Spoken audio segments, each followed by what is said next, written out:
Hello everyone, I hope आप सभी लोग बहुत अच्छे होंगे और उतने ही अच्छे तरीकों से आप सभी लोगों की पढ़ाई चल रही होगी।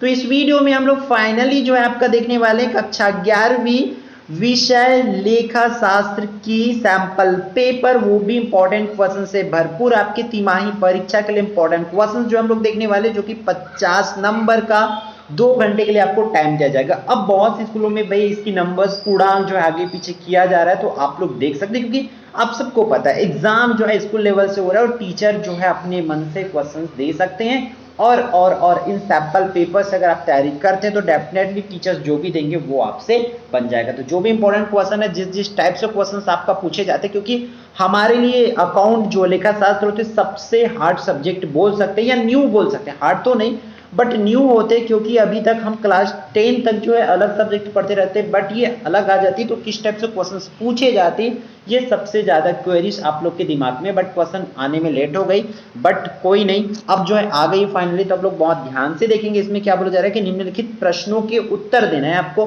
1 मार्क्स वाले क्वेश्चन है। इसमें देखो फर्स्ट क्वेश्चन क्या है भाई कि लेखांकन वर्ष की अवधि क्या होती है, लेखांकन वर्ष की अवधि क्या होती है वो आपके लिखना है। फिर खाते के दो पक्षों को क्या कहते हैं वो आपको बताना है। फिर लेखांकन मानक किस संस्था द्वारा तैयार किए जाते हैं वो आपको लिखना है। फिर रोकड़ बही में कौन से सौदों का लेखा नहीं किया जाता है वो आपको बताना है। फिर मिश्रित प्रविष्टि क्या है। तो इस तरीके से 1 मार्क्स वाले क्वेश्चंस आपको पूछे जाते हैं, तो इससे रिलेटेड क्वेश्चंस आप लोग जरूर करके जाएंगे, क्योंकि आपको पता है ये क्या सैंपल पेपर है, ताकि आप लोग इसके अकॉर्डिंग तैयारी कर पाओ। बहुत से बच्चों को प्रॉब्लम होती है, तो हम हमेशा ही आप लोगों को सैंपल पेपर प्रोवाइड कराते हैं, तो इस बार भी हम जो है ये चाहते हैं कि हमारे जितने भी बच्चे वो सही से कर पाए। ठीक है, तो इन क्वेश्चंस को 1 मार्क्स वाले को अच्छे से कर लेना।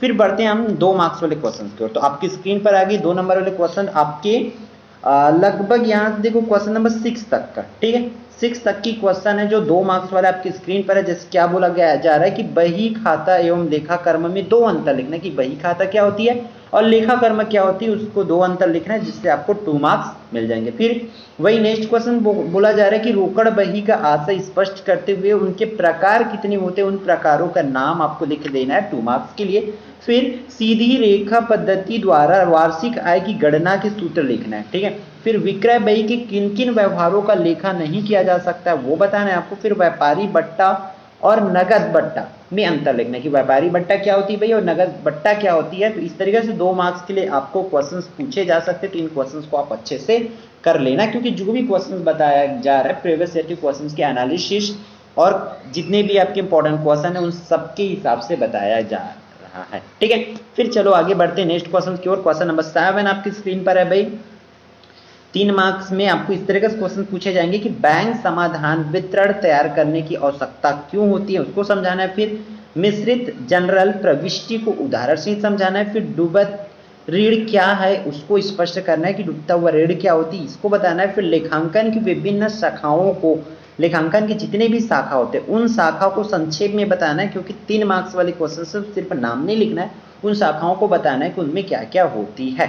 फिर फुटकर रोकड़ बही के कोई 3 लाभ, जो फुटकर रोकड़ बही होती है उसके 3 लाभ आपको लिखना है। तो ये रहा आपका क्वेश्चन नंबर 7 से लेकर के आपका 11 तक का 3 मार्क्स वाले क्वेश्चन। तो इसको आप स्क्रीनशॉट ले लीजिए या कॉपी पे नोट कर लीजिए। ठीक है, फिर आपके देखते हैं 4 अंक वाले क्वेश्चंस आपको किस तरीके से पूछे जा सकते हैं या पूछे जाएंगे। आपको पुस्तक पालन एवं लेखाकर्म में अंतर ये कर लेना। फिर लेखांकन समीकरण बनाना है। इस तरीके से समीकरण बनाने वाले क्वेश्चंस आपको पूछे जाते हैं, तो आपकी टीचर अगर इस टाइप से जो भी इंपॉर्टेंट क्वेश्चन, क्योंकि टॉपिक तो आपको करना है, तो उस टॉपिक में भी कौन से क्वेश्चंस को करोगे कि आपको सटीक चाहिए, तो आपके टीचर जो भी क्वेश्चंस कराए होंगे स्कूल में या उनको कर लेना, या आपके स्कूल में नहीं कराए तो इस तरीके से आप कॉन्सेप्ट को क्लियर रखें, नंबर कोई भी दे आपसे बन जाए।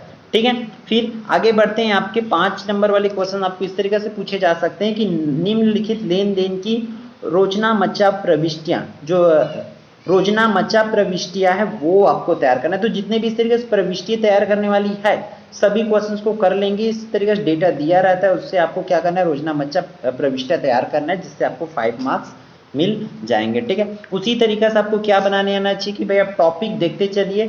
साधारण रोकड़ बही में आपको लिखना है, तो एक सिंपल से यहाँ पर डेटा दिया है, इसको साधारण रोकड़ बही में लिखना है। ठीक है। तो इस टाइप से आपको समझ लेना है कि किस टाइप से आपको क्वेश्चंस पूछे जाते हैं। तो ये क्वेश्चंस को अच्छे से नोट कर लिए, लिस्ट टॉपिक का बड़े क्वेश्चंस और छोटे क्वेश्चन, तो जो क्वेश्चन उसको कर ही लेना है आपको, ठीक है।